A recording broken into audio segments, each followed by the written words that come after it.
MGR plus நேயர்களுக்கு வணக்கம்.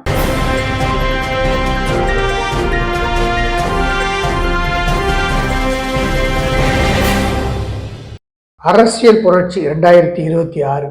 என்ன அரசியல் புரட்சி 2026 சொல்றேன்னு நினைக்கிறீங்களா? இன்ஃபர்மேஷன் டெக்னாலஜி, சமூக ஊடகங்களின் தாக்கங்கள், எல்லார் கையிலையும் ஆண்ட்ராய்டு ஃபோனு, டச் ஃபோன், உடனுக்குடன் அடுத்த நொடியில் நாட்டில் நடக்கின்ற நடப்புகளை, காட்சிகளை அவ்வப்போது சுட நம்ம பார்க்குறதுக்கு சயின்ஸ் வளர்ந்துருக்கு. Information science.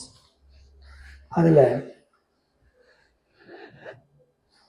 இப்போ 2026 தமிழக சட்டமன்ற தேர்தல் பெரிய ஒரு சலசலப்பையும் அதிர்வலையையும் அரசியல் நடுக்கத்தையும் உண்டாக்கி இருக்குது. யாரு? உங்களுக்கு தெரியும், எல்லாத்துக்கும் தெரியும், தமிழக வெற்றி கழகத்தினுடைய தலைவர் தளபதி விஜய் அவர்கள். ஏன் அப்படி சொல்றேன் அப்படின்னா, நீங்க 21 ஆகஸ்ட் 2025 மதுரை மாநகரில் பாரபத்திங்கிற கிராமத்தில் நடந்த அந்த 560 ஏக்கர் சொச்சம் ஏக்கரில் நடந்த ஒரு மிகப்பெரிய மாநாடு, வரலாறு படைத்த மாநாடு. 1977க்கு பிறகு தமிழகத்தில் நடந்த மாபெரும் மக்கள் கூடிய, தானாக கூடிய அந்த மாநாட்டு கூட்டம். அதில் ஆர்ப்பரித்த மக்களும், தொண்டர்களும், இளைஞர்களும், பெண்களும், நடுத்தர வர்க்கத்தினர். இது ஒரு புறம் இருக்க, தூத்துக்குடி ரோடு போற அந்த டர்னிங்ல இருந்து அந்த அருப்புக்கோட்டை டோல்கேட் வரைக்கும் எங்கு பார்த்தாலும் மக்கள் வெள்ளம். எவ்வளவு மாநாட்டு திடலில் மக்கள் தலைகள் எல்லாம் அப்படியே அடர்ந்து இருந்ததோ ட்ரோன் ஷாட்ல, அதே அளவுக்கு அதுக்கு நிகரான கூட்டம் அந்த ரோட்டுகளில், அந்த தூத்துக்குடி சாலையே அந்த தார் ரோடு தெரியாத அளவுக்கு மக்கள் வெள்ளத்தில் அப்படியே ஊர்ந்து சென்றதை நாம் பார்த்தோம். இது மட்டும் இல்லாத 8000 9000 பஸ்ஸு, கணக்கில் அடங்காத கார்கள். இது ஏன் சொல்றேன்னா, இத்தனைக்கும் பொறுப்பாளருடைய, முக்கியமான பொறுப்பாளருடைய கார்கள் எல்லாம் டிராஃபிக் ஒன்றும் பண்ண முடியாது, ஓகே நிற்க வச்சுட்டு 5 பேருக்கு ஒரு கார்ல நாங்கள் வந்தோம். இப்படி பார்த்து நம்முடைய பொதுச் செயலாளர் அவர்கள், அண்ணன் ஆனந்தன் அவர்களுடைய தலைமையில் தளபதி அவர்கள் அந்த மேடைக்கு வந்த உடனே ஆர்ப்பரித்த கூட்டத்தை நீங்கள் பார்த்துருப்பீங்க. இதில் நான் வெகுவாக பாராட்ட வேண்டியது தமிழகத்துடைய காவல்துறையை, அப்புறம் இதர டிபார்ட்மெண்ட் சீரோன்னு சிறப்பாக அந்த நிகழ்ச்சியை அவங்க பாதுகாப்பு கொடுத்தாங்க. அது மட்டும் இல்லாமல் மெயின் ஸ்ட்ரீம் மீடியா எல்லாமே ஃபுல் கவரேஜ் கொடுத்தாங்க மாநாட்டுக்கு. ஆனால் மாநாடு நடந்த அந்த வெற்றிகரமான மாநாடு, அந்த கூட்டத்தை பார்த்து எதிர்கட்சிகள்லாம் பயந்து ஒன்று சொல்ல ஆரம்பிச்சிட்டாங்க. இது மாநாடுனா 3 நாளாக நடக்கணும், நம்ம தீர்மானங்கள்லாம் வாசிக்கணும், அந்த தீர்மானத்தெல்லாம் நம்ம விவாதிக்கணும், அதுதான் மாநாடு. Sir correct. நானும் 40 வருஷம் அரசியல் நிறைய மாநாடுகளை பார்த்துருக்கேன். தலைவர் காலத்துலேருந்து, அம்மா காலத்துலேருந்து மாநாடுகளில் நாங்களும் பங்கு பெற்றிருக்கோம். நாங்களும் மாநாடுகளுக்கு தொகுதியிலிருந்து ஆளுகளை கூட்டிகிட்டு போயிருக்கோம். ஆனால் தமிழக வெற்றி கழகத்தினுடைய மாநாடு கூட்டிகிட்டு போன கூட்டம் இல்லை, தானாக வந்த கூட்டம், எழுச்சியோடும் மகிழ்ச்சியோடும் வந்த கூட்டம். அதான் தலைவர் சொன்னார், we are not defining, இது ஒரு டெஃபினேஷன் கிடையாது, இட்ஸ் எ டிக்ளரேஷன் சொன்னார். நாங்கள் எதையும் ஒவ்வொன்றையும் டெஃபினேஷன் கொடுத்துட்டு இருக்கிறதே இல்லை, அது ஒவ்வொன்றுக்கும் நாங்கள் டிக்ளரேஷன் பண்ணிட்டு இருக்கோம், அதாவது பிரகடனப்படுத்துகிறோம். இந்த மாநாடு தான். ஏன்னா கான்டெம்பரரி பாலிடிக்ஸ்லேருந்து விலகுறோம். நாங்கள் சமகால அரசியல் நாங்கள் பண்ணுறதில்ல. தமிழக வெற்றி கழகம் சமகால அரசியலில் தான் 3 நாளாக நடக்கும், கலை நிகழ்ச்சி நடக்கும், பட்டிமன்றம் நடக்கும், விவாதங்கள் நடக்கும், தீர்மானங்கள் வாசிக்கப்படும், கடைசியில் பெரிய தலைவர்கள்லாம் பேசுவாங்க, அடுத்த தலைவர் ஏற்பார், அப்புறம் அந்த தீர்மானத்தில் நடந்த விவாதங்களை பண்ணி தொகுத்து வழங்கி கடைசியில் தலைவர் பேசுவார். இதையும் நம்ம பார்த்துருக்கிறது. ஆனால் தமிழக வெற்றி கழகம் அது இப்போ சோசியல் மீடியா தாக்கத்தில் வந்த பிறகு இன்னைக்கு பேசுறது அடுத்த நிமிஷம் மக்களுக்கு போய் சேருது. ஸோ அந்த மக்களுக்கு, இந்த சோசியல் மீடியாவில் மக்களுக்கு இன்னைக்கான ட்ரெண்டு, இன்னைக்கு இருக்கான இந்த era of technology, information technology எராவில், இந்த எரா ஆஃப் டிஜிட்டல் வேர்ல்டில் நம்ம என்ன பண்ணணும், இன்னைக்கு பண்ணுறது அடுத்த நிமிஷம் செகண்டில் லைட் மாதிரி போய் சேருது. ஸோ அதுக்கு தகுந்த மாதிரி நாம் வந்து அரசியலை புரட்சி பண்ணணும்னு தான் சொன்னேன் நான். 2026 ஒரு அரசியல் புரட்சி, இதுதான் அரசியல் புரட்சி. இந்த மணிக்கணக்கில் நீங்கள் மேடையில் பேசி அடுத்தவங்க தாக்கி பேசி நக்கல் பண்ணி நையாண்டி பண்ணி பேசுகிற கன்வென்ஷன் பாலிடிக்ஸு அரசியல் வந்து தமிழக வெற்றி கழகம் இல்லை. இது ஒரு புது அறிவார்ந்த அரசியல். இது மக்கள் ஏற்றுக்கொள்ளக்கூடிய அரசியல், மக்கள் முகம் சொலிக்காம வியப்போடு பார்க்கக்கூடிய, வியந்து அரவணைத்து ஆற தழுவி ஏற்றுக்கொள்ளக்கூடிய ஏற்புடைய அரசியலை தான் தமிழக வெற்றி கழகம் முன்னெடுத்து போகுது. அது வந்து அதுல வந்து ஒரு தொலைநோக்கு பார்வை இருக்குது. மக்களையும் இளைஞர்களையும் படித்தவர்களையும் ஒரு நல்ல திசையில், நல்ல பாதையில் ஒரு அரசியலை, அறிவார்ந்த அரசியலை, நேர்த்தியான அரசியலை, நெறிகொண்ட அரசியலை,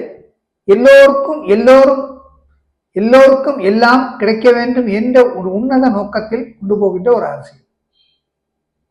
அதனால தலைவர் வந்து டெஃபினிஷன் பண்றதில்லை, அந்த தீர்மானம் வாசிக்கிறது இல்லை, அவர் டிக்ளேர் பண்றாரு.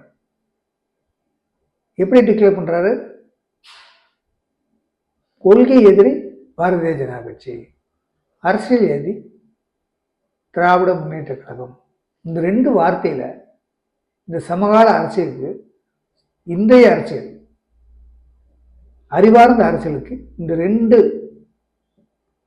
ஸ்லோகங்கள் போதும். படித்த இளைஞர்கள் கிராச் பண்ணிக்குவாங்க, டக்குன்னு பிடிச்சுக்குவாங்க. இதுதான் அரசியல், இவ்வளவுதான், இதுக்குள்ளதான் அரசியல் இருக்கு.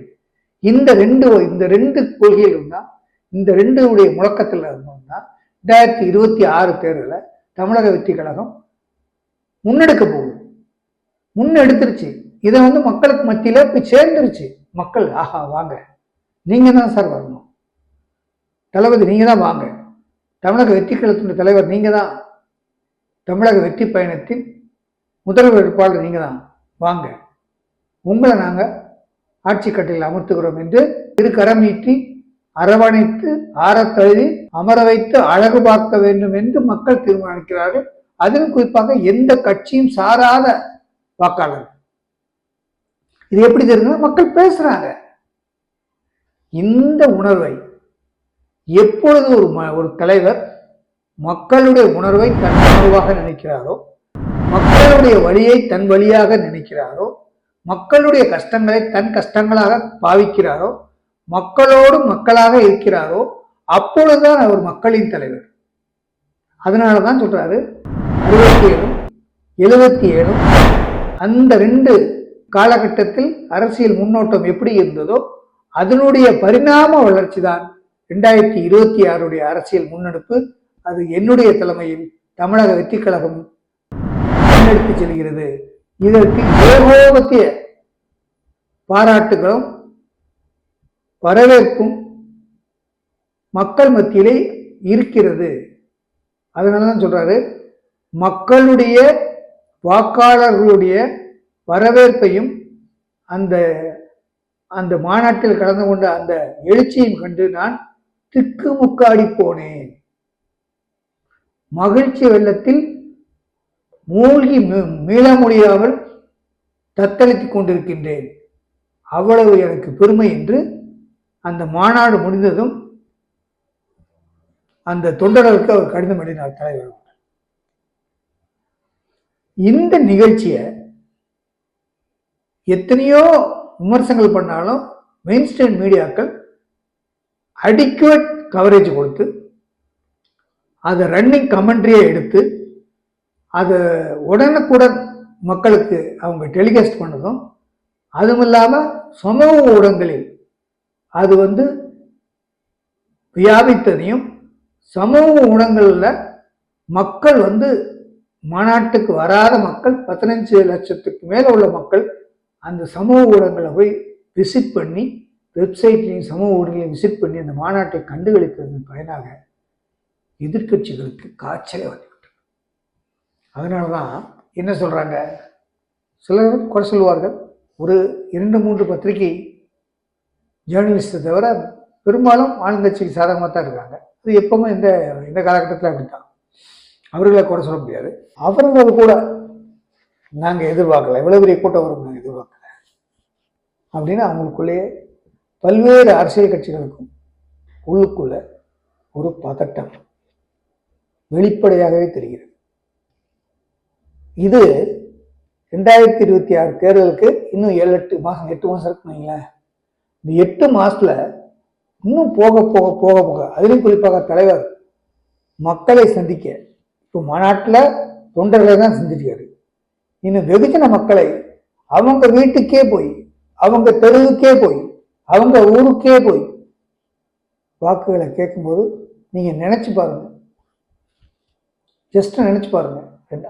அதாவது பிப்ரவரி 2024 விக்கிரவாண்டியில் நடந்த முதல் மாநாட்டில் உள்ள கூட்டத்தையும் சரியா 9 மாசம் 10 மாதம் கழிச்சு மதுரை பாரபத்தில் இப்ப நடந்த 2025 நடந்த மாநாட்டையும் அந்த கூட்டத்திற்கும் விக்கிரவாண்டி கூட்டத்திற்கும் மதுரை கூட்டத்தையும் நீங்க கம்பேர் பண்ணி பார்க்கும்போது எவ்வளவு பெரிய எழுச்சியும் மகிழ்ச்சியும் வரவேற்பும் மக்கள் எடுக்கிற தமிழக வெற்றி கழகம், தமிழக வெற்றி கழகத்தினுடைய தலைவர் தான் முதல்வராக வரணும் அப்படின்னு சொல்றாங்கன்னா அந்த மாற்றம் இன்றியமையாத அரசியல் மாற்றம், ஏற்புடைய அரசியல் மாற்றம், மக்கள் இருக்கரம் நீட்டி வரவேற்று அரவணைத்து எடுத்துக்கொள்ளக்கூடிய ஒரு அரசியல் மாற்றம்.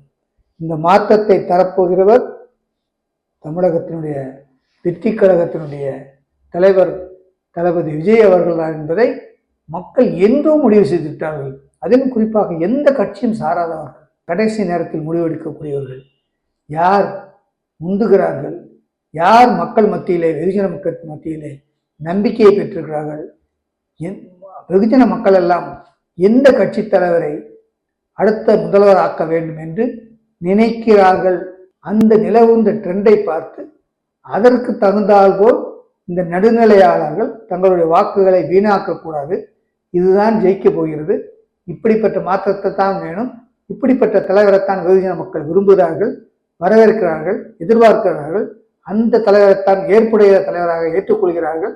எனவே நாமும் நம்முடைய வாக்குகளை வீணாக்காமல் இப்படிப்பட்ட ஒரு நல்ல மாற்றத்தை உண்டாக்குவதற்கு நாமும் நம்முடைய வாக்குகளை செலுத்த வேண்டும் என்று கட்சி சாராத நடுநிலையாளர்கள் வாக்குகளும் தமிழக வெற்றி கழகத்தை நோக்கித்தான் விழப்போகிறது என்பதை நான் மட்டுமல்ல நீங்கள் மட்டுமல்ல, தமிழக அரசியல் களமே மாறி இருக்கிறது. அந்த சூழலை நோக்கி காற்று வீசிக்கொண்டிருக்கிறது.